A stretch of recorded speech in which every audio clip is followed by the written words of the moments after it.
Hello, my friends. Hello, my life warriors, wherever you are in the world. Welcome to the Day In, Day Out podcast. Woo! Today on episode 147, I was very privileged to have Vicky Poole on today. She is an ancestral healing coach, basically help heal your past to allow you heal your future to shine. Well, yeah, to allow you. I've got to say, yeah, a very nice lady to speak to. We talked about what was the sort of key thing, what made her change her career path into becoming a coach. We also talked about, some of the things people do when it comes to the realms of conflict. And yeah, we did touch on some aspects of her past where, how can I say, where she had a challenging upbringing, say. All I've got to simply say, it was a delight to speak to her, and I look forward to speaking to her again in the future. So please sit back, enjoy the podcast, and please don't forget, subscribe. It helps us out and helps keep us going.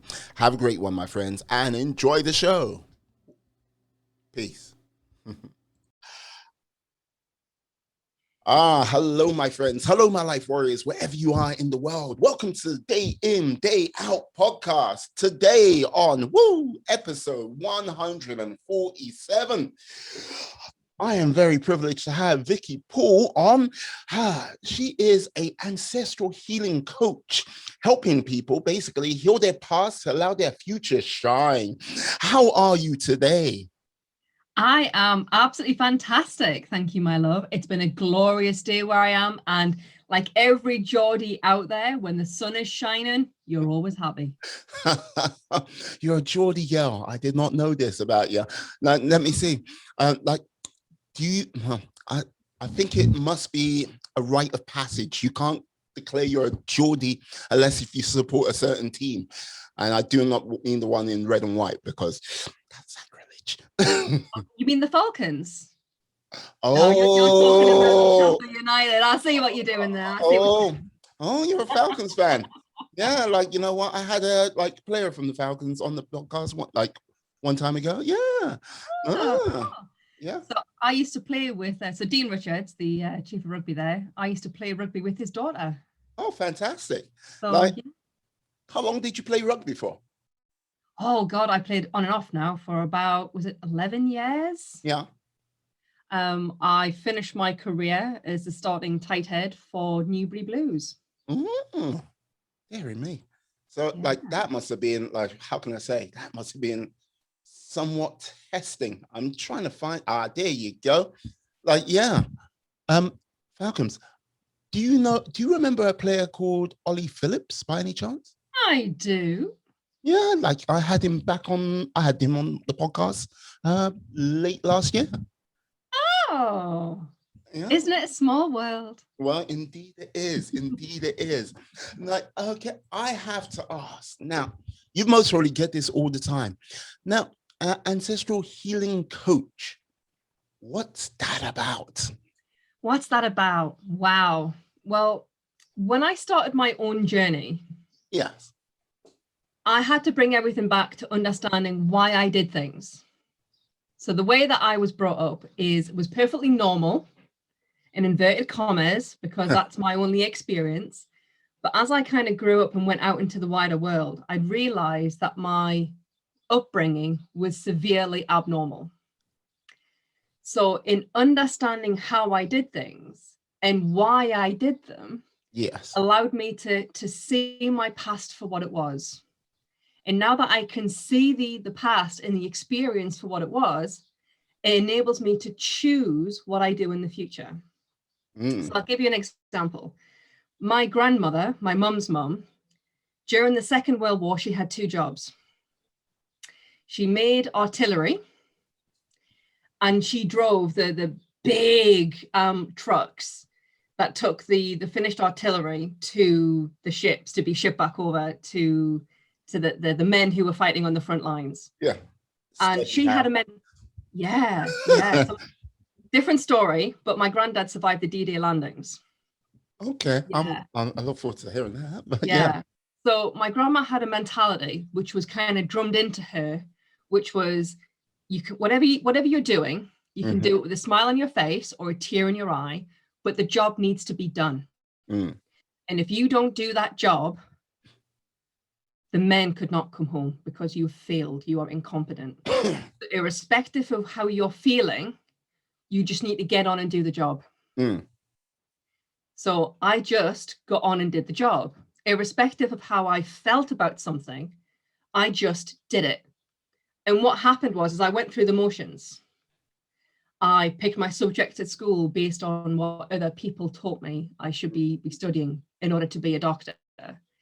I went to university to do a degree because someone told me that I couldn't do it, because I went through the motions of actually just doing it. I never did anything that I enjoyed because I was never allowed to. So when I became a parent, it was so how do I encourage my son to do the things that he's going to enjoy when I don't have that experience of nurture myself? So thankfully, I was about 8 years into my personal development journey, and that was quite easy to adjust and to add in. But the ancestral healing element of it is looking back at your past and understanding why you do things based off of your past experiences. And a really great analogy that I draw on all the time is when you're driving, every single maneuver that you do on the road, you take a quick glance up and you look in your rear view mirror. Mm-hmm. The maneuver that you're doing is going to happen in front of you, but you're always looking behind for reassurance that there's not a push bike, running at like 70 mile an hour. There's not a motorbike doing a crazy move. There's nothing coming up behind you that's going to disrupt you from doing your maneuver. Yeah. So you always look behind. So you're looking at a life event that's coming up and you go, oh, well, when this event happened last time, I did this, I did that, I did the other. Oh, I have 3 options.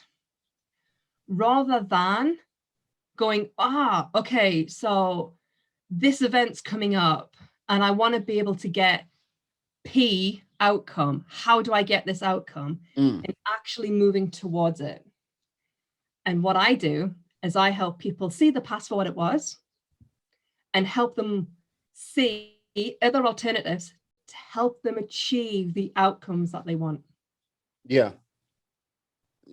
It's very rewarding. Yeah, sorry, I was just being distracted there. My lady stuck her head in. It's like, what?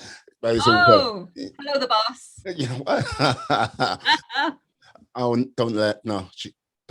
don't say that, because she sometimes listens to this and gives her ideas. No, no, like it's very interesting what you say there. Like basically using the car driving analogy, basically taking a glance into the mirror so you can look back at your past. What I think a lot of people actually, what happens to them, rather than have a look at their past, they sort of get caught up and they start to dwell in their past. So it's like, it's a thing what distracts from their present and overall just keeps them in this weird loop of doing things again and again and again. Like, how did, like you say, was an 8-year sort of journey of self-development, and when you sort of discovered this, like, what was one of the sort of more common loops you would say was for yourself? Oh, wow. So I've been on my personal development journey now for 10 years. 10 years. I started in 2011. My son's 2-year-old, so my parenting side of it started in 2018. Yeah. For me, in 2011, I split from my long-term partner. We were university sweethearts. We tried living apart at the end of university and doing a long-distance thing, and it didn't work. Yes. And on paper, we had everything. We owned our own house. It was a 3-bedroom semi in Reading. We both had reasonably good jobs. I just received a huge promotion at work. I used to work in telecoms. Well, at the time I was in telecoms, and he worked in pharma. And on paper, we had everything. We had about $2,500 each month disposable income. And we were genuinely miserable. And nobody could understand why we were so unhappy. And when we split, I thought, well, okay, we're just going to split, everything straight down the middle. That's what couples do when they split. I got the house, he got the car, he got the DVDs, he got my Danger Mouse and Thundercats DVD collection, which I'm not bitter about. I'm not. I've repurchased them. Dare I say, like, look, I don't know why you gave up the Danger Mouse. Look, this, like, don't get me wrong. I loved old school, like, Thundercats. Like, when I watched that trailer, I was like, yeah, I was in. But, it's the like Danger Mouse. I know. Like, if you had Dungeons and Dragons in the mix, I would have been like, going, no. No. He was definitely not getting my Dungeons and Dragons. None of that. So we split everything down the middle. And I thought, okay, so we're going to split the friends down the middle as well. And we didn't. I realized that all of my friends were actually all of his friends. Mm-hmm. He was he was a lovely guy, but towards the end, he really wasn't for me. And the energy was really toxic. And we were very kind of a combative couple towards the end. Yeah. And there were people that would definitely, like, more my friends that come around at the house to hang out with me, and people who'd come around to hang out with him.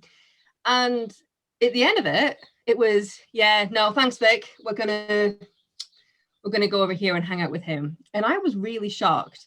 So then I was 27, owned my own house, couldn't afford to live there, had a good job, and then realized that I was just going through the motions again. I got up, I went to work, I worked, I came home, and I went to bed. I couldn't afford to do anything. My life was purely just going through the motions. And for me, it was okay, so now I need to go out and find my own friends group because I'm lonely. I am unbelievably lonely. But then, what do you go to do? Because I've never done anything purely for myself. So I started playing rugby again. I started performing on theatre again, which I used to do many, many moons ago. What else did I do? I joined a ceramics class just so I could meet people. And what I ended up doing was actually ended up making friends with myself again. And understanding what me as a person needed. Truly finding yourself. Yeah, truly finding myself. And I got to admit, you know, that movie moment, I forget the name of the movie, but they're kind of like, they're making a clay sculpture and the hands come round and they do it together. There was a little bit of that moment with another lady. She's a very good friend of mine. Nothing ever happened, but it was hilarious at the time. Okay, that movie would be Ghost, starring one Patrick Swayze and Demi Moore. Yeah, I'm so not going to give this podcast to my husband. He will beat me over the head with that DVD because we have it. Shame on me. I don't judge you. Bless you. But how did I know how to make myself happy when I've never been happy before? And that for me was a huge turning point. Because how could I enjoy doing something with a partner, not just a boyfriend or a husband, but a partner, if I myself didn't know what made me happy? But like, this is the thing, I would say, and like, I've only just met you, but I would say you didn't know who you were for the longest time and what you could possibly do. And like, basically, okay, sorry that your relationship ended back then, but you're in a better place now. But you were walking the path of a stranger, I would imagine. Oh yeah, very much so. I actually, as part of my journey of discovery, I found out that what I was doing, so the job that I was promoted into was a sales role. And I was technically proficient. I could do the job. Yes. But on my journey of discovery, I found out that I hated it. As in, genuinely 100% hated what I was doing. But yet there are so many people out there who do a role that they dislike because they do it to get the money to then do what they really want to do. Yeah. So I justified what I was doing through that mechanism. And a lot of people that I worked with were approaching retirement. So they'd gone through the whole career cycle. They were the same age as my parents. It was a very unique environment to kind of work in. It's like working with your parents, except they're not. Mm. If I had my time again, I probably would have backed out with a promotion, because it set me on a path that I found it very difficult to get off of. It was like the boulder at the top of the hill that I pushed by accepting the promotion. And then when I realized it wasn't right, I couldn't get off. Mm. I couldn't stop the boulder until it was too late. You had a Sisyphus moment. Oh, yes. Push the boulder up, it goes back down, push the boulder up, and just kept on doing it. Just keeping you away from basically returning back to the mortal realm, as they say. Correct. Yeah. Oh. So like, this is the thing. I would say with regards to like not getting that, like doing the promotion, I think it was one of those things which it most really added to the whole, like giving you a little bit more clarity, would you say, with what you wanted? Yeah, very much. Very much. I was working with a coach at the time, an amazing woman called Teresa Carter. She's an NLP hypnotherapist in Reading. If anyone's looking, look her up. She's cool. And one of the things I love most about working with Teresa is that she'd ask me questions that I now ask my clients that are, on the face value of it, they're just simple questions. Like, what did you like most about what you did today? Really simple, high-level question. But by actually thinking about the response, you realize what you enjoy about what you're doing and what you don't enjoy. And just by allowing, like, having someone as a verbal bouncing, I forget the word, the description of it, when you're just bouncing off somebody, just like a normal conversation, it allows you just to process what's going on. Yeah, just bouncing thoughts off, and like basically kind of like a reflecting pool or a mirror. Like, yeah. That's what I was going for. Yeah, the reflecting pool. And because sometimes when you're so close to the trees, you can't see the wood. All you can see is the bark. And having someone just to ask the right question allows you just to go, okay, so I'll take 3 steps back and hop in this helicopter, and I can totally see the forest and all the wood that I can choose from. And that thought process, I mean, it can start the process off in the space of an hour. Yeah. And then your mind just works on it.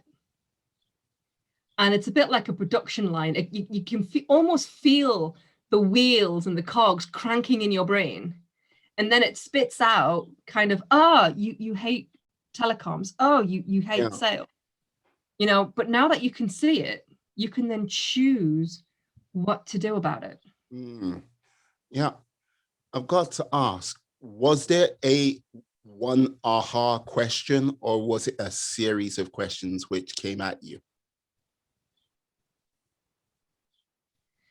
I'm a series person. There is always going to be, I mean, like the discussion tree is something along the lines of, because it's subtly different for everybody, which was the fantastic. So tell me what you did today. You get the answer and it's great. What did you enjoy the most? Why did you enjoy that the most? What did you enjoy the least? Or what did you feel the most resistance in doing? And then why was that? So for me, I always used to feel the resistance in asking people for money. I could sell people things, that's fine. Yeah. But the whole kind of, dude, you haven't paid your invoice, I found that really uncomfortable. Okay. And that was always the thing that I disliked about what I was doing. Why? I have no idea.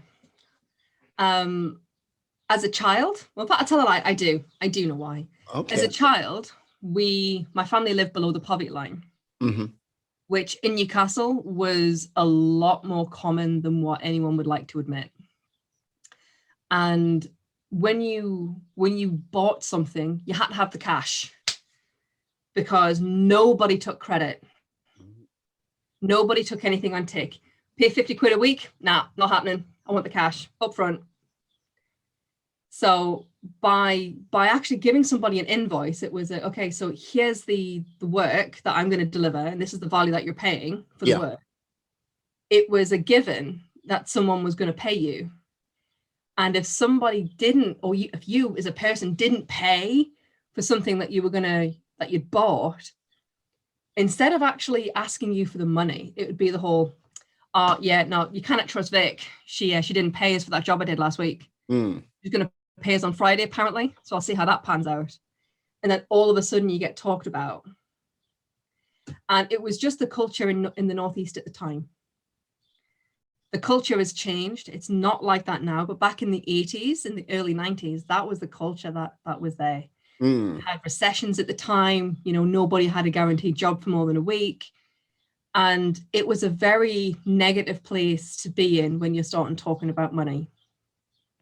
So now, fast forward, a couple of decades, and I'm now asking corporations that flip over what? So this company that I'm thinking of, our contract with them was 35.5 million over 5 years, very large franchise.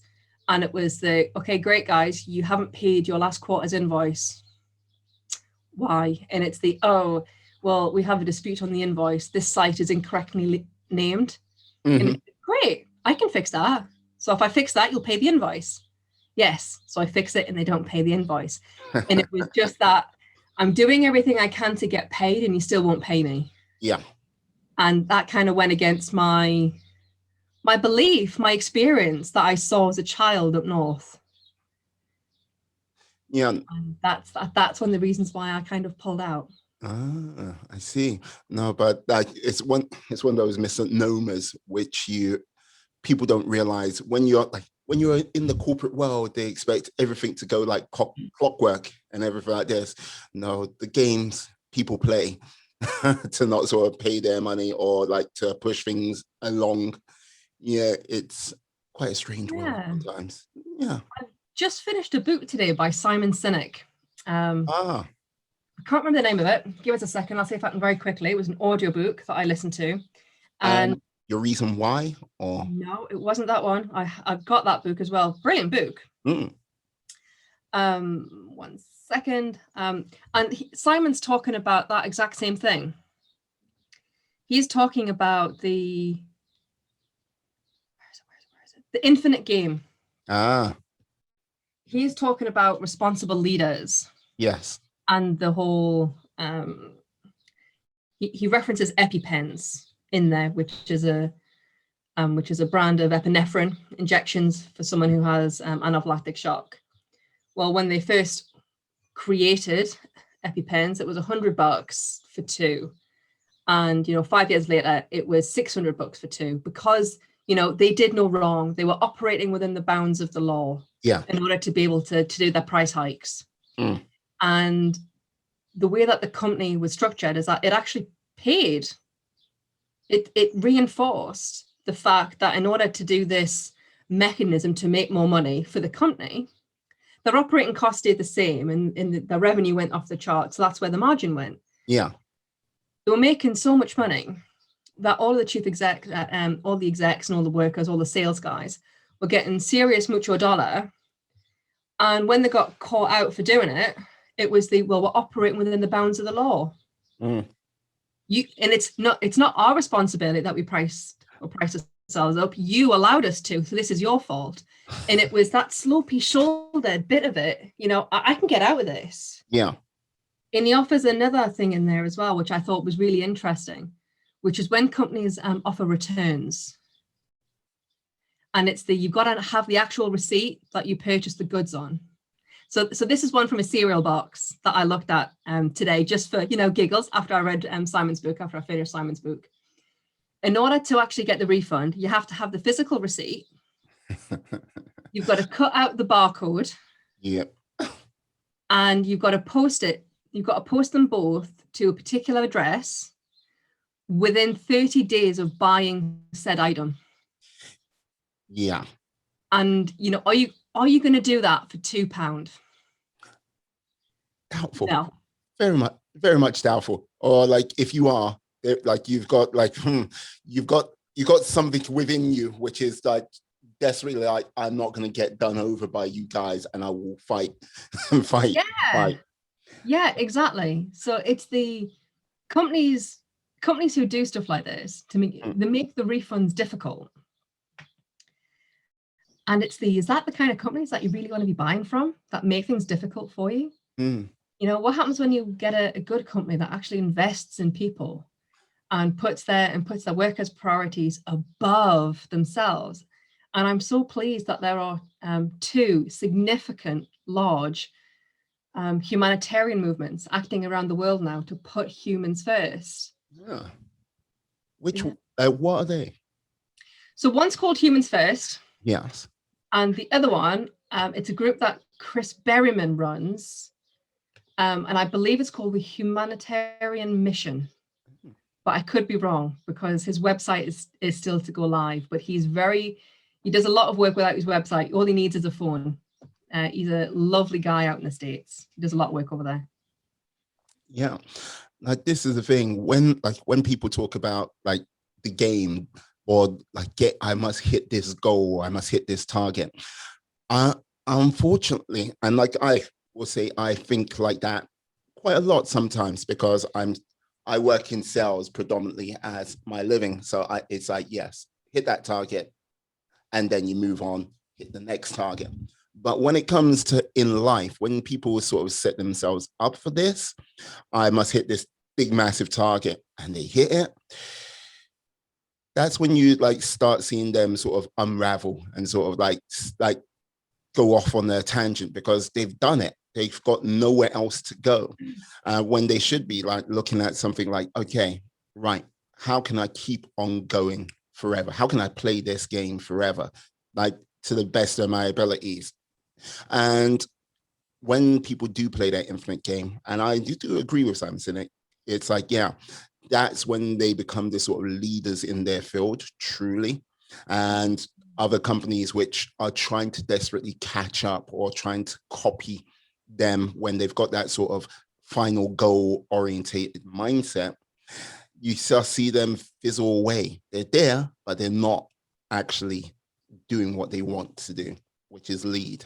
Be that like brand leader, be that innovator, which is shaping the world and making things better for their particular sector.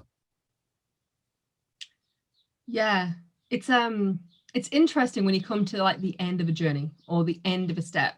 Seeing as we're talking about Simon Sinek, there's a reference in his book to American West, which is an airline firm, which is now part of American Air, I believe.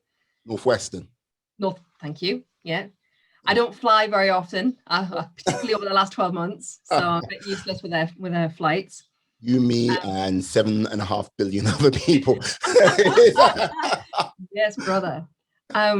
So Northwest, or was it Northwest Midwest Airlines, they had a loan at the start of the 2008 financial crisis. And they were just looking to bail out, and just to kind of, just ride out the storm. And the chief exec at the time, whose name I can't remember, he met a stewardess, and her approach to him was, I'm here to do my job and look after the passengers. It's your job to keep the company going. That's it. And she explained her family history, why she works, what happens when she's not at work. And the chief exec got to know this lady. And after he got off that flight, he was so adamant that he was going to make the airline successful throughout the recession, and get to a place where all of his employees were comfortable. And he went through 2 acquisitions. So he bought 2 other airlines. So by the end of the financial crisis, Northwest had bought 2 other airlines. Yeah. To get to where they are. They had offered pay increases to stewardesses and pilots. And when this must be American Air, and when American Air redid their contracts and offered their pilots and stewardesses more money, Midwest turned around and went, you know what? I 100% agree. There is more money out there for airline pilots and stewardesses. I'm going to give you a mid-contract pay rise.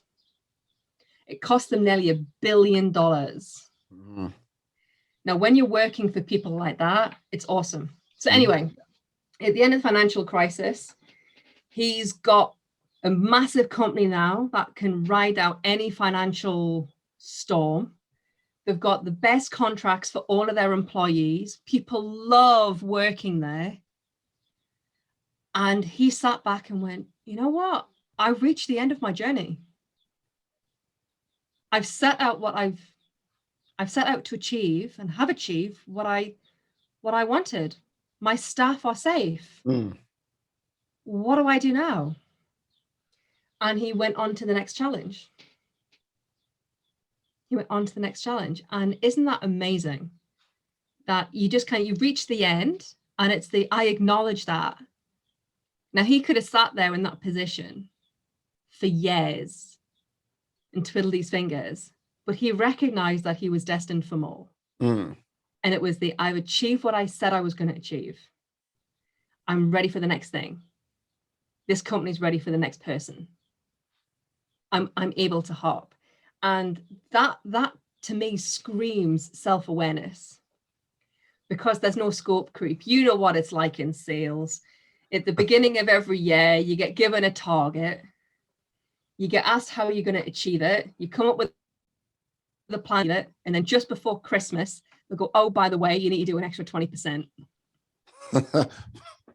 You know about the scope creep. Well, like, this is a thing. Well, it depends on the company you're in, but there is that scope creep. Well, it seldomly goes down, if you get what I mean, when it comes to a target. But generally, very rarely goes down. Yeah. I've never seen it go down before. And then you get the scope creep. When you actually own your own goal, and it's this is what I'm doing. This is why I'm doing it. And when I achieve it, and when I've hit these criteria, I will know that I have done what I've said I was going to do. And then you put a pin in it. And you can either continue to go on down that path, or you can do something else. And having that gusto to do it is pure awareness. Awareness. Because, like, this is the thing, like, okay, from going from selling telecommunications to going to get like an MPL, like, NLP, coach, to get your training, then to basically become a coach yourself. There is a lot of self-awareness, a lot of self-discovery going on there yourself. So would you say you've not fallen into the trap of that sort of scope creep yourself, or what were your sort of initial sort of this is my target, this is my goals for the next, say, 2-3 years? And did you marry up to that, or did you scope creep yourself? Well, there has been an element of scope creep. There has, but not in the way that you think. Okay. So I got married Yeah. in 2017, and I was the primary earner. That was my job, was to make the money. Congratulations. Thank you. And then shortly after getting married, I fell pregnant with my son. And I remember 2 weeks before my son was due, I was in the office and I was pulling 16-hour days to get a piece of business out the door. I know, don't. My husband gave me grief at the time. And because I was adamant that having a baby was not going to impact my career, because I was the primary earner. This was my job. This is what the agreement was between my husband and I. I was going to bring home the bacon, and he was going to feed it to the kids. That was the agreement. So I had my little man, and the world pivoted on its axis. And to quote my husband's least favorite movie, Twilight, when you imprint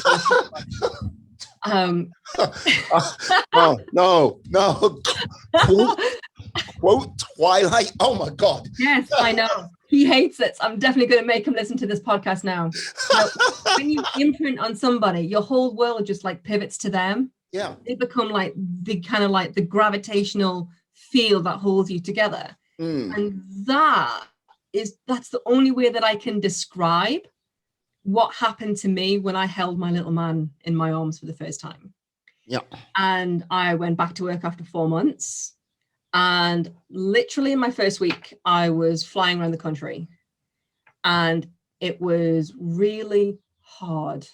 Mm. And I was torn between the commitment that I'd made to my husband versus my desire to kind of spend every single waking moment with my son. Yeah. And after I did that, I went back to work and got made redundant after a restructure. And I decided to give software a try. Biggest mistake of my life, in my humble. And I think I joined the wrong company.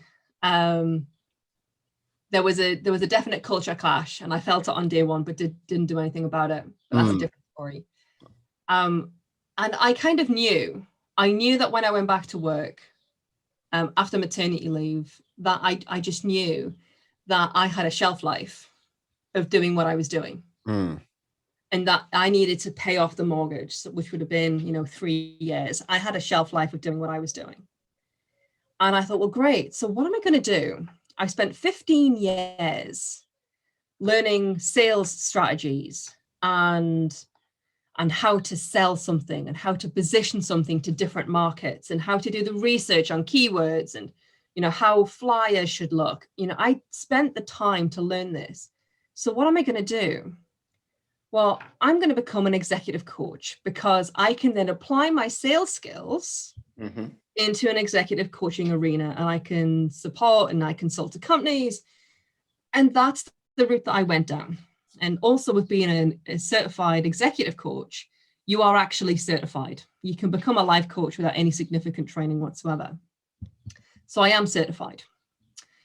So I was going through my accreditation to be an executive coach, in addition to working full time.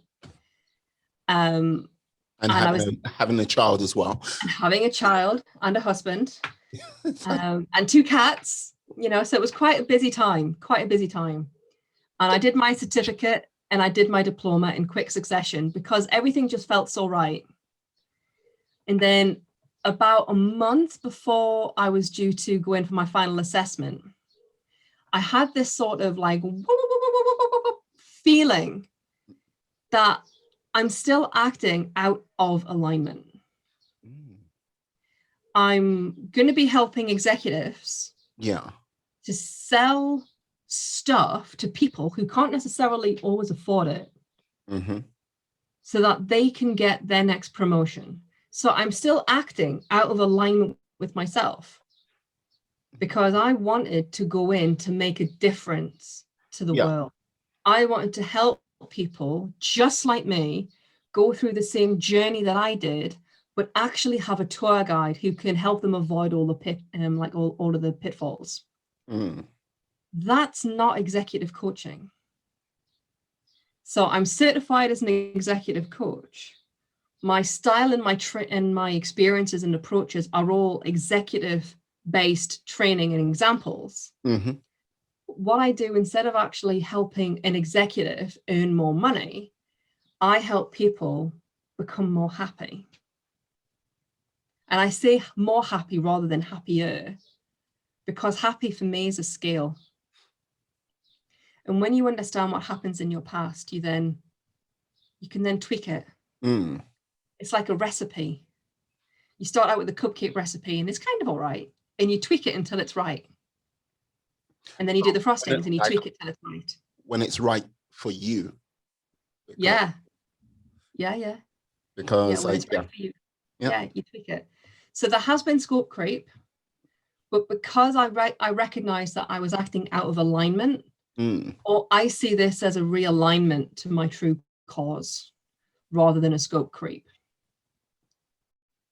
Does that make sense? No, it makes sense because the whole thing is with what you are doing when you were retraining, it was like, okay, I want to be an executive coach. And it's like, okay, yes, that's right. I'm on point with that.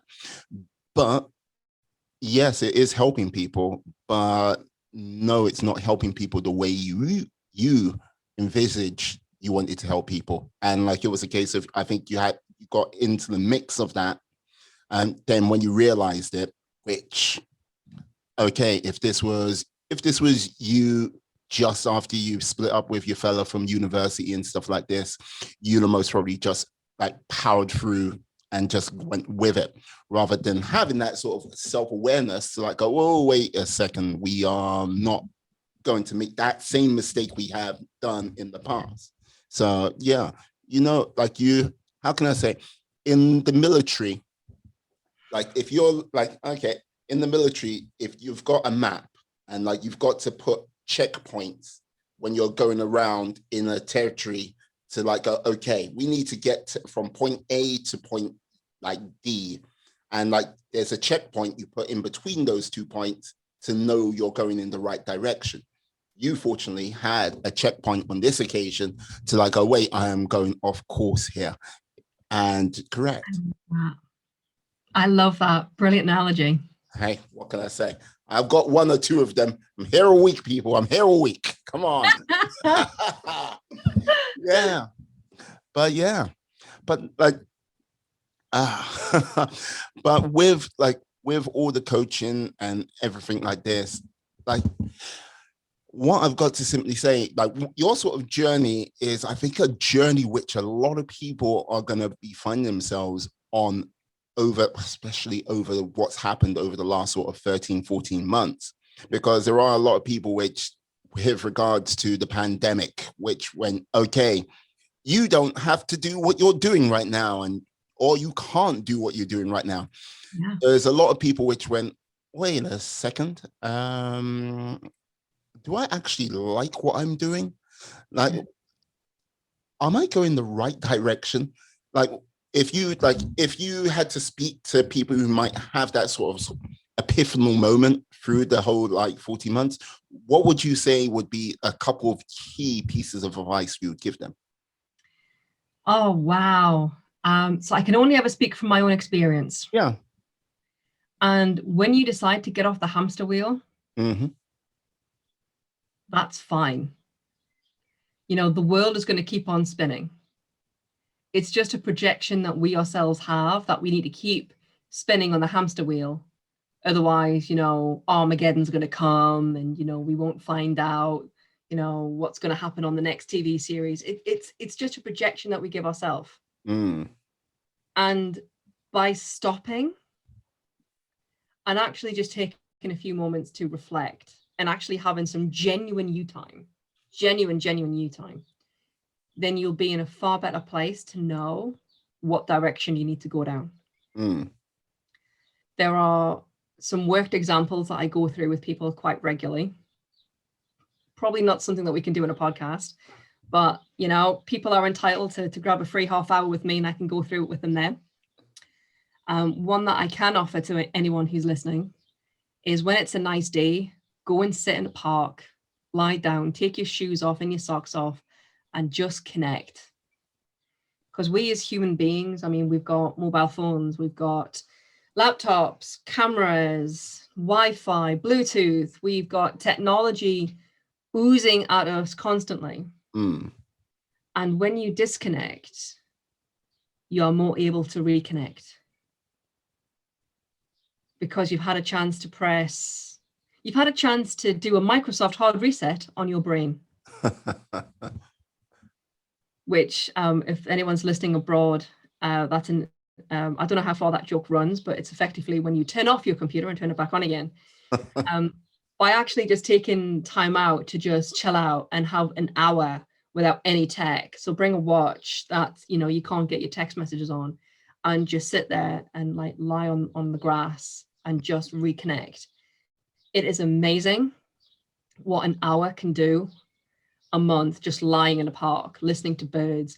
People watch if you want to, if that makes you feel more comfortable, but just kind of don't talk, don't read, don't play on your phone, and just sit there and listen. And when you're in a place that's quiet, that there's no beep, you're able just to switch off. And when your brain isn't listening for those beeps and those notifications, it actually starts listening to itself. And when it starts listening to itself, you can then have conversations with your subconscious. I thought you were about to you have conversations with yourself, stare at the camera straight down at the yeah. Okay. There's a brilliant example. So I did an interview with Teresa Carter earlier this year, and she starts every day by physically checking in with herself. She gets up and she goes, "Oh, good morning, Teresa. How are you today?" And she'll get a feeling. So if she didn't get enough sleep, she'll get a headache, or she'll feel hungry or tired or something, and she just acknowledges the feeling that she's feeling, and then she chooses what to do. Now, this is a woman who's very highly in tune, and I still kind of aspire to be at her level of awareness, as many others who are on a similar Buddhist path. And just taking that time to check in. I advise all my clients to do it, like regularly, once a month. Only needs to be once a month. Hell, split it out to 2 half an hours if the prospect of sitting for an hour is daunting. And just enjoy it. Just enjoy it. I mean, can you imagine having a perfect excuse to get away from the wife and kids? I'm going to go and sit in the park for a half an hour. Hey, like every man would be there right now. No, that's called football, and it's called pubs when they're open. There you go. Come on. Yeah. Basically, you find yourself drifting from the power of a pint glass as you lift one up. It's like, hey, there we go. Juice, everybody, juice. Yeah. But like, this is the thing. I think when you go like disconnecting for an hour and like basically finding that time, then I think that's one of the misconceptions people often find themselves like going, I don't have the time to do that. I've got to keep on going. I'm going to have to do this. I'm going to have to do that. It's all go, go, go. And one of the things I think which brought that into reality to the people and go, yeah, you do have the time. When 80% of the population all of a sudden was like, yeah, you can't go to work anymore. And it was like, oh, you're working from home. And it's like, that hour and a half I would commute to work. Just doesn't exist now. Yeah. So it's like, be a little bit more organized. You do have that time to catch, even if it's like 10 minutes for 6 hours, every 6 hours. So you just like go, right, bam, I'm on the course. Right. I need to figure this out. Or like, just to shake yourself up. I don't know. But yeah. Yeah, time's an interesting one. Time comes up a lot. And I think time will come up with pretty much any coach or any healer, because it's how am I going to find the time to fit this in? I have a busy life. When you're sitting for an hour, or when you just spend an hour doing one task, like an hour reading a book or an hour playing your favorite game on your phone, it drags on. It drags on. The second you spend an hour at a computer and you're responding to emails, it goes like that. And why is that? Because you get distracted. You're not doing one particular task.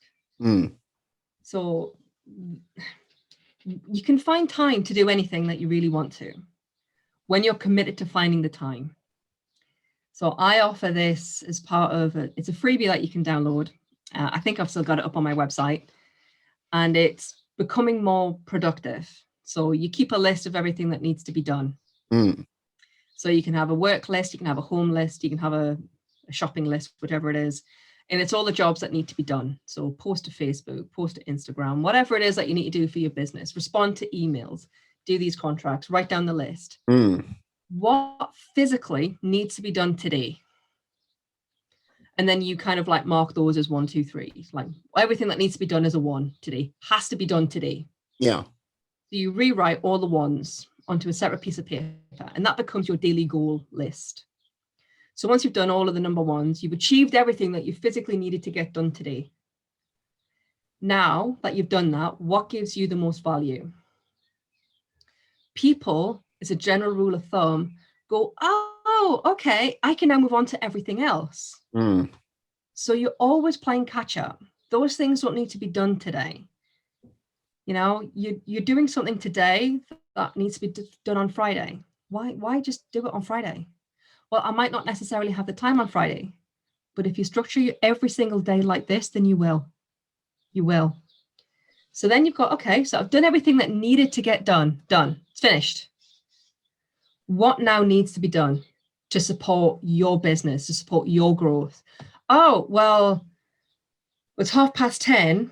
So, you know, I could do meditation. I could go for a walk. I could make 3 proactive sales calls before my 11 o'clock call. I could do this. I could do that. Great.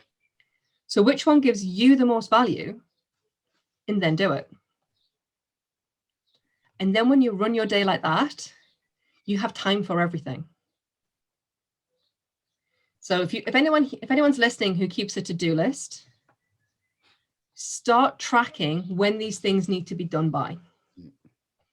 And then only do the things today that need to be done today. And that way you'll have so much more time to do everything that you want to do.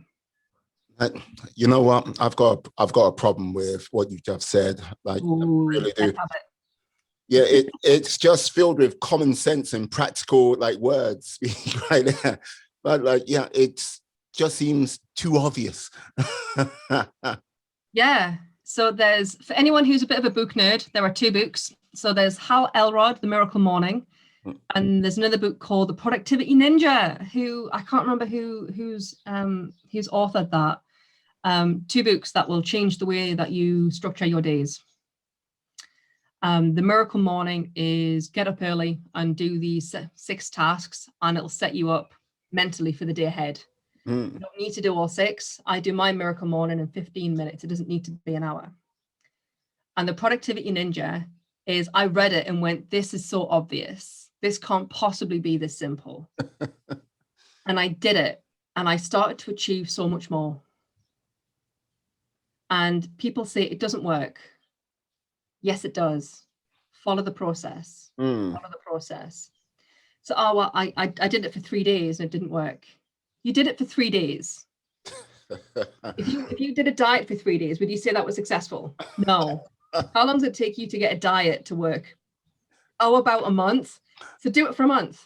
Yeah, no, but like this is the whole thing. I think that some of the problems we have today, sort of a little bit too much of instant gratification. Like back in the day, if you wanted to watch a TV show, you had to wait really and like show up religiously at the time that show was on. Now, look, now I've got a plethora of streaming services, which I can just simply like, inject and away we go. And look, put it this way, like, for example, Disney Plus. Disney Plus. Yeah, Loki is coming out tomorrow, I believe. The TV series. Well, that is weekly, but I don't need to show up at 9 o'clock to watch it. I can watch it at my leisure. Or if I just really want to, I can ignore it and then watch it all, and it's not going to disappear for a year before I have to like go, oh, I missed it. Yeah. Okay. Yeah. So is a salesperson from one salesperson to another? Yes. Allow me to reframe that for you. Please. There are so many streaming services out there in the world. You got BBC iPlayer, ITV, Disney, Netflix, Amazon Prime, you've got them all. Yeah. You no longer need to be there present at a TV to watch your TV program when it's being streamed on terrestrial TV. Absolutely. You now have the ultimate choice of what you spend your time on, and you can stream it when you want. Morning, noon, or night. Yep. When you want. So when it comes to structuring your day, you can work that into your day. You could watch Loki at 7:30 in the morning if you wanted to. So if you have that time, when are you going to give your you time so that you can focus on you as an individual to support your personal and your mental growth and development? No, I hear that. And hey, like this is the thing. Like for me personally, like early in the mornings, gym times, And then basically in the evening at this present time, doing this, sitting here, having conversations with people like yourself.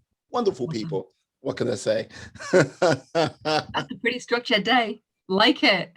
Hey, it's what I do for now. It's like, yes. Then one day in the future, if this really takes off, I'll be doing this on a regular, like, 5 days a week. Who knows? That'd be cool. And to get me back. Well, absolutely, absolutely. But like, look, I'm doing my podcast thing, but you also have your thing as well, which you put on. Level Up Your Life.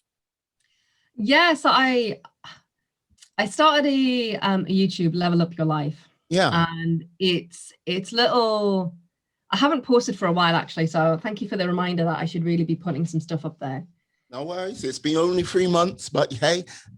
Is it 3 months really? Oh God. So in March of this year, my family did have the month of death, which was quite traumatic. So I thank you for that. I didn't realize I hadn't posted up. Okay. Tell a lie. You last posted a month ago. A month ago. Yeah. Okay, cool. Thank you for that. No. I felt really bad. And it's little things. It's like reframing, it's life experiences, and it's how you choose to experience them. And I show the different experiences of how they come up for me. Yeah. And then how one of them is like my childhood experiences, and how one is how I choose to interpret the event.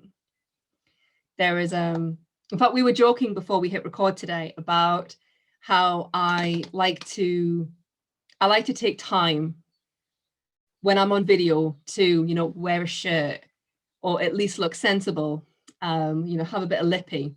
I also have, which I'm not wearing today, some fake eyelashes. And it was very interesting because when my son, my 2-year-old, when he first saw my eyelashes, he went, "Oh, caterpillar." Now the was a definite sort of, I know that I need to react to this. Yeah.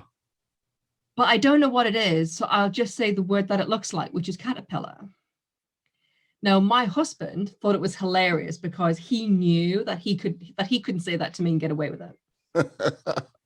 But with it being my son, he just called it as he saw it.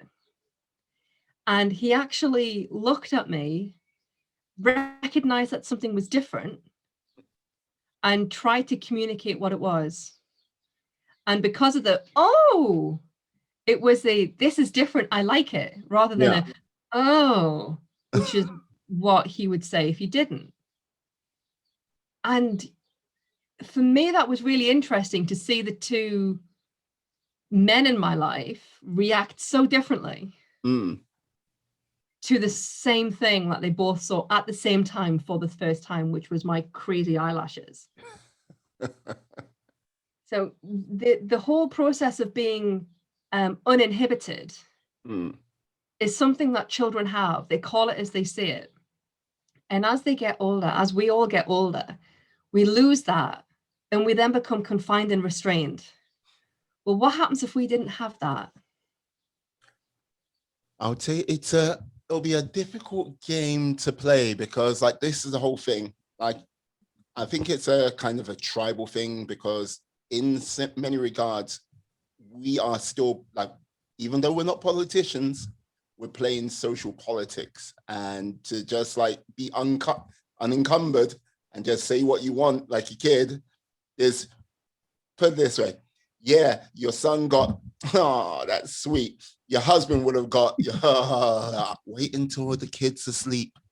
Hey, you see what I mean? So it's like, we're all playing that sort of game. And look, I admit, if we could be more unencumbered, be a little bit more truthful, that would be great to an extent. But you got to remember, there's some people which are like, I don't really appreciate what you've got to say, and I don't really appreciate your honesty. And that's the kind of like minefield we all navigate. And look, you as a former salesperson have seen this like play out so many times. Look, frig, just working in an office, you see that politics play out all the time. Yeah. And so it's actually interesting because language and communication Mm. is what I do a lot of work on. Kids get taught their parents' language structure. They say words that we see. Yes. And they go to like school and you hear people from different backgrounds. So there's a Ugandan family in our estate. There is a Sri Lankan family in our estate. Mm. And they say words slightly differently because, English isn't their first language. Yeah. So when, George hangs around with their kids for any sorry, George was my son. When they hang around with their kids for any significant part of time, I hear different words. So he'll say things slightly differently because he's picking up their language structure. So what happens when we are exposed to someone else who has a completely different language structure? And if you ask somebody, oh, dude, why did you do that? There are people out there who take that as a criticism. Mm. I see it as a question because that's my language structure. As a child, that was normal to be asked, why did you do that? Mm. Well, And it's not a conflict environment. Whereas as I grew up, I realized that I was spending a lot of my time managing conflicts because a lot of other people saw that as a criticism and reacted as though they were in conflict. no, but like this is the thing when you're using just purely verbal cues, yes, tonality, yeah, you can like, why did you do that? And it's like, okay, oh, why did you do that? But when it comes down to the sort of more subtle things of body language, because when you said, why did you do that? You scrunched your face. And like, basically, if you like you see, you like, when you go see it that way, you're like, oh, it's like, or if you went, why did you do that? And it's like, open eye, it always comes across differently. And like, this is the sort of subtle things, well, people always pick up on. And like, this is some of the things which are lost when you're talking about social media or anything like that, because you can't give off those subtle cues. And before you know it, you're in this sort of death spiral of, this is how I interpreted that. And you don't really, so like communication in this day and age, yeah, we need so much more work on communication because we communicate more than we've ever communicated before in history, but it seems like it's more and more of a lost art, if you get what I mean. Yeah, no, I do. And it's interesting that you mentioned there about, well, this is how I perceive what you've said. And I think you're wrong, because, the second someone picks up the phone to you and starts saying that this is how I perceived what you've just said. Yeah. Both of you are then in a conflict scenario. And how do you then get out of that conflict environment? Yeah. Now, coming from I was mentally and physically abused by both of my parents. I look back at my childhood and I think, oh my God, it was horrific. And it doesn't even compare with my husband's. My husband's had a very lovely childhood, by comparison. And he still looks back at his own childhood and says it could have been better. So I think irrespective of your childhood, you're always going to have a fantasy about what everyone else is doing. And the exact same thing comes with language. Well, my experience of this is X. Well, my experience is Y. And being able to share a communication style, because we both want to be right. We both want to be right. And it's like, well, I didn't mean it like that way, but that's how I took it. Yeah. But that's how I feel. This is still how I took it. And you kind of then hit like a loggerhead. And how do you then back down from that communication? Well, this is a really prominent topic that I talk about with all of my clients. And I'd like to share it. Is that okay? Oh, please. Cool. Please. So when you stop being right, you're then able to be wrong. Okay? Yeah. And that's it's a really simple subtlety.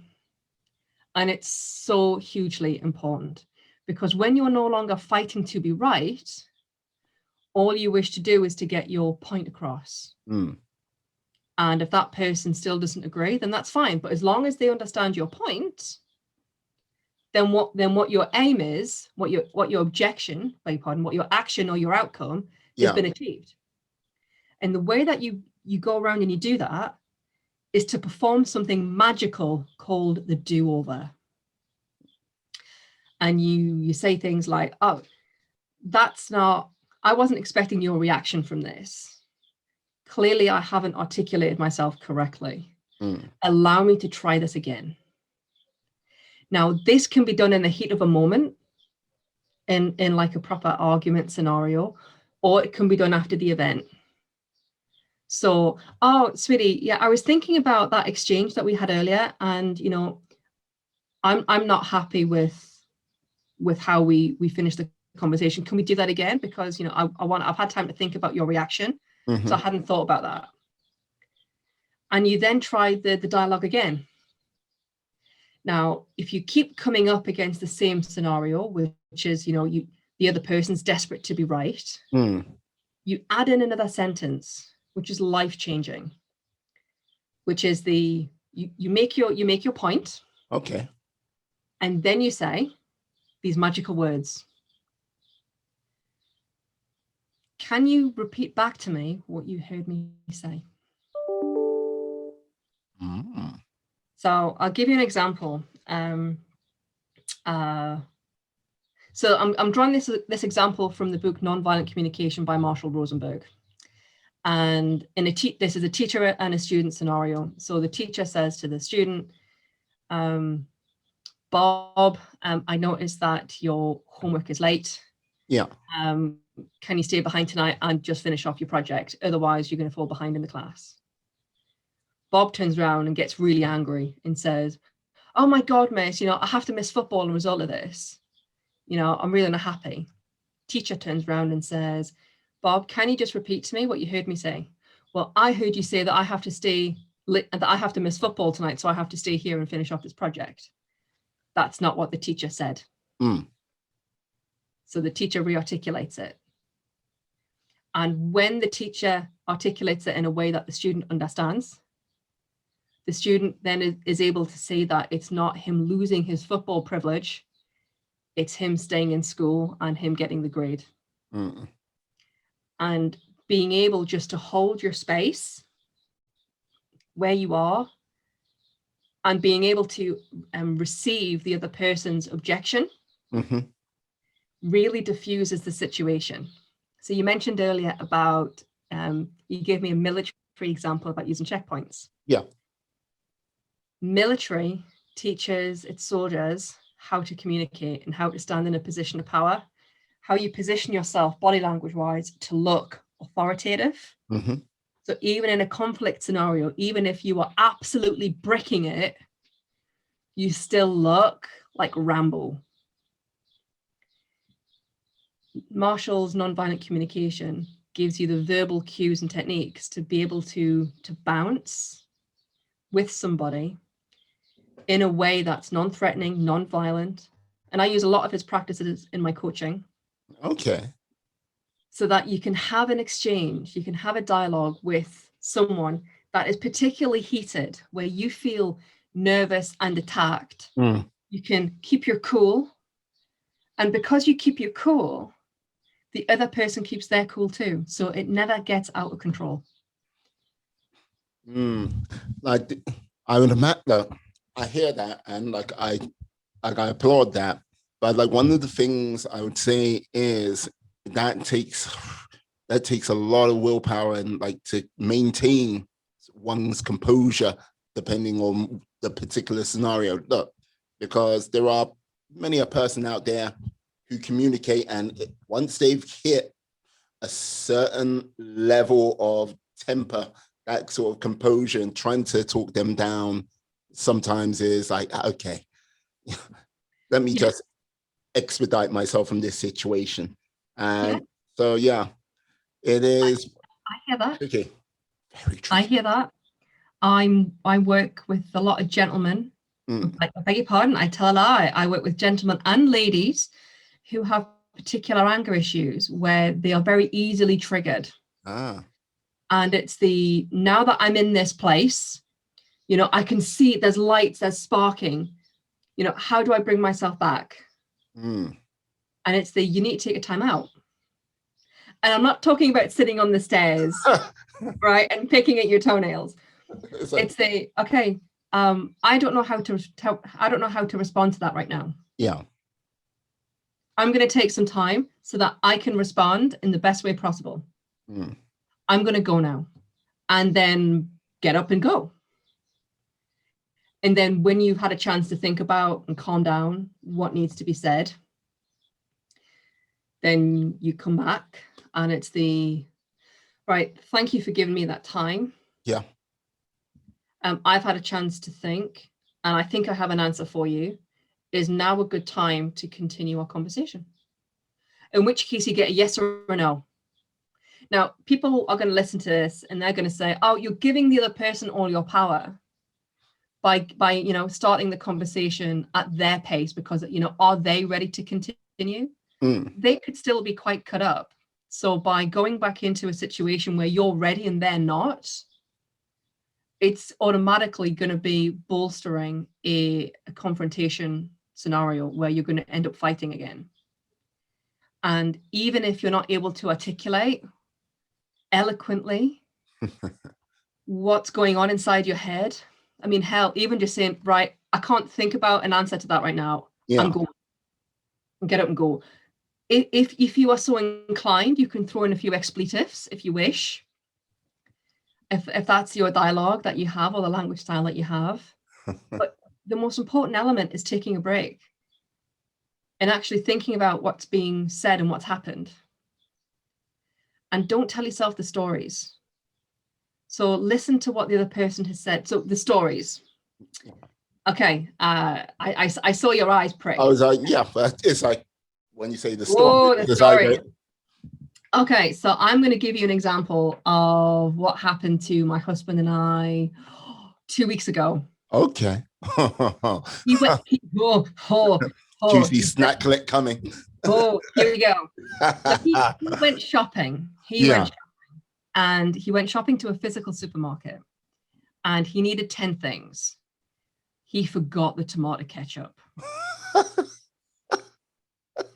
Right, and if you're going to, this is the northern bird coming out, all right? If you're going to have fish and chips, it has to be tomato ketchup and curry sauce. It just has to be. So he forgot the Heinz tomato ketchup. My world was over. Oh, okay. And of course, so I'm peeling the stuff out the bag, and I go, Martin, my husband. Yeah. Dude, where's the ketchup? And he goes, oh, I knew I forgot something.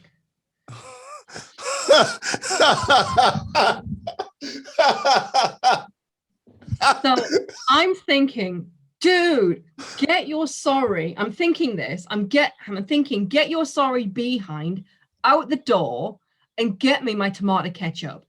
Your life is not going to be worth living until I get this tomato ketchup. And I start building this story in my head, which is the insensitive prick. He knows that if I'm going to have, if we're going to be getting fish and chips, that we have to have tomato sauce. And he finished the tomato sauce today with his, sandwich. He finished it. He promised he was going to get it. He doesn't care about me. And this story then builds. And because I'm building the story, my temper rises. So what do I say to Martin? I say, sweetie, I noticed you forgot the tomato ketchup. He goes, oh, I knew I forgot something. My blood pressure rising. I've told myself all these stories. And then I give him the choice. Which is would you like to go out now to get it? Or would you like to go out now to get it when you're getting the fish and chips? Or would you like me to go out later? And he turned around to me and said, I've just come back in. I can't handle this right now. And he took a moment to go outside, to calm down. Yeah. Because from his perspective, he's gone out. He's braved the great unwashed, to be able to collect food and ice creams and stuff that we wanted for our Friday night takeaways. He is like a caveman returning with a deer, right? He's a god amongst men. He is Hercules. He's done Yes. 11 labors. Totally. Yeah. And his wife is still unhappy. She's still picking at him. And he builds the story in his head. Yeah. She's picking at me. She doesn't love me. She doesn't respect me. She doesn't understand the pressures that I've gone through in order to keep her safe. I'm going out and risking myself with COVID, Yep. you know, Like, valid. Everything's valid. I- And he's building the story. So when I pick at him, he goes, I can't handle it. And that's cool. So he had a couple of minutes tinkering with his midlife crisis car. And how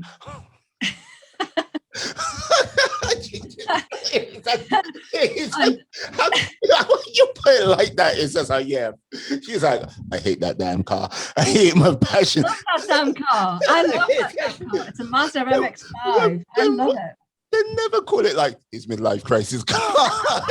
Come on. If you love that car, come on. You can't call it his midlife crisis car. Come on. It's like, yeah. It's just like every time I walk past it, I kick it, Miwa. I kick it. Oh, damn it. You're on to me. Yeah, so he goes out and tinkers with the car that he's been slowly repairing for the last 9 months. And he comes back in and he goes, I'm going to get the tomato ketchup when I pick up the fish and chips. So let's talk about that scenario. Okay. So we had a conversation that was difficult. Yeah. We both built up stories about the event. We then had a chat about our perspective of the event. And then Martin kind of offered a solution. Now, for those of you who are listening, I'll just do a quick recap. You know, Martin, my husband, came back with the bag of shopping. You forgot the tomato ketchup. I said to him, Speedy, I noticed that tomato ketchup's missing. Would you like to go out and get tomato ketchup when you get the fish and chips? Or would you like to go out later, as in afterwards? And he responded with, I'm going to go and get the tomato ketchup when I get the fish and chips. So from a dialogue perspective, everyone's happy. Yeah. That could have been so much worse. If I had have verbalized my story to my husband and said, dude, where's the fish? Where's the tomato ketchup? Oh, I forgot it. Well, clearly you don't love me if you're forgetting the tomato ketchup. And you blow things right out of proportion. And that's exactly how you might feel. Yeah, no. Exactly how you might feel. You can always take a time out. Oh, I didn't articulate myself correctly. I noticed that the tomato ketchup is missing. And when we're having tomato ketchup with fish and chips, it's like required. So who's going to get the tomato ketchup? Is another perfectly, I probably wouldn't use that myself, but I have seen that used. And it's about changing how you interact, because here's the kicker. Here is the kicker. How you interact with your partner is what your kids see. And if you want your kids to see constructive criticism and dialogues and how to manage a conflict situation, then having constructive dialogues with your partners about tomato ketchup and fish and chips is it's a brilliant introduction.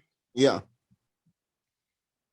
And then you've got the polar opposites. So my husband, as a child, his parents never once argued in front of him or his sister. So now my husband can't argue. You married me.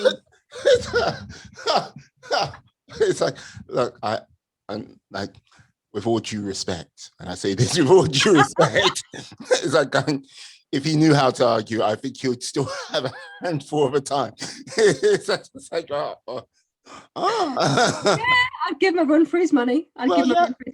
It's like when you said, when you give the option of like, so are you going to go and get the ketchup when you go and get the chips? Or am I going to get the ketchup? I can tell that was like slightly narrative. That's like, you are going to get the ketchup when you get the chips. No. It's a choice. Okay. It's a choice. You give the choice. You give the choice, you give the options. So if those are the choices that you see, you give those choices. Okay. Martin could turn around and go, well, why don't we give George the £2.50 for the Heinz and we send him off to the supermarket? So how old is George? He's 2, right? It's like, okay. Probably not an example. Or it could be, well, why don't we just pay for like the £10, the 10p sachets from the fish and chip shop? He could have listed any other example. Mm. And it's holding space. So my background, just to complete the story, I spent a lot of time in conflict. My parents would shout at each other. They would be very physical with each other. That's what I considered to be normal. So I'm very comfortable holding my own in a conflict environment. And I'm very aware that people don't necessarily have the same background as I do. Yeah. Now, I would always be very submissive with people. But I'd always I wouldn't necessarily say that I always got what I wanted, but I always got my point across. Mm. And I would be known as the immovable object. So if I had a particular viewpoint on something, then I would put my stake in the ground and I would not be moved, because that's my viewpoint. Yeah. I can see other people's views, but this is mine, and I'm holding on to my viewpoint, and I will not be swayed. I'm not going to turn around and say that LBGT plus is like dirty, because I'm a member of that community myself. So I have my stake in the ground, and I will not be moved. There will be people out there, some people that I've interviewed, who can't understand the LBGT community at all. And it's I have my stake in the ground, I will not be moved. And I have that ability to hold that and to own that because of my background as a child. Now, the training that I've done and the way that I communicate through effective action language, which is what I do, what I coach on, is an element of my program. It's about holding your power. So can you imagine having someone who's been subject to domestic abuse, where they haven't held any power, being able to have a conversation with somebody so that they understand what's happening? That for them could change their life. But I would imagine with someone who's been through that type of situation, and their confidence over the course of time has been so like vastly eroded away. Like, so trying to help build that confidence back up so they can actually like, okay, I can actually communicate with someone effectively, not exploding into some like tirade of violence or like some other extreme form, which like would ultimately terrify from the standpoint of either the verbal or the physical, like, and sort of that mental torture, what goes on. Yeah, no, you're right. It starts with building that confidence. So how do you build your confidence in something? Wow. You get an experience. So we're going back almost full circle to what we were talking about earlier, which was, you're driving your car, you need to do a maneuver, you look in the rearview mirror to check out what's happened behind you. When you don't have that rearview mirror, what do? You try something. You ask your passenger to check physically behind and look out the back mirror and the back window. There are other things that you can do. And what I do with my clients is I help them to build their own confidence so that when they're in a real life and situation that's happening, and they've got experiences from me in a workshop where they can look back in their rearview mirror and go, oh, we said that then. Yeah.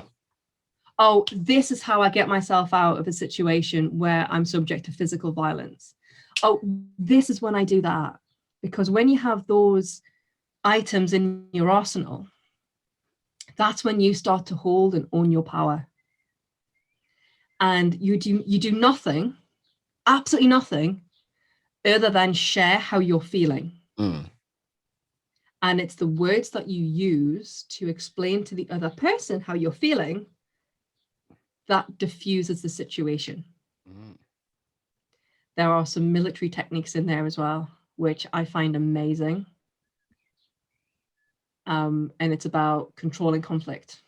I draw on a lot of experience from a lot of effective communication books. Marshall Rosenberg's Nonviolent Communication is an excellent book if anyone's looking to do some private learning.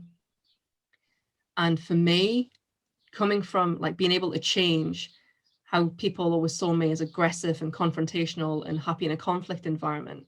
I've had to learn these from the other side.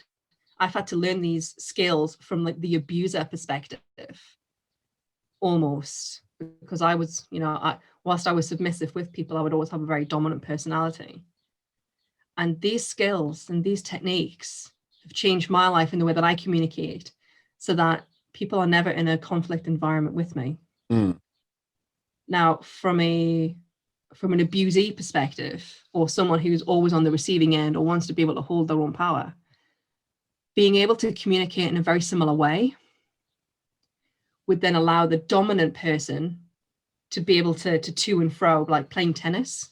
And when you're able to play ball on an equal pairing, the conflict environment dissipates, because you're then not, you're exchanging feelings and how something's making you feel.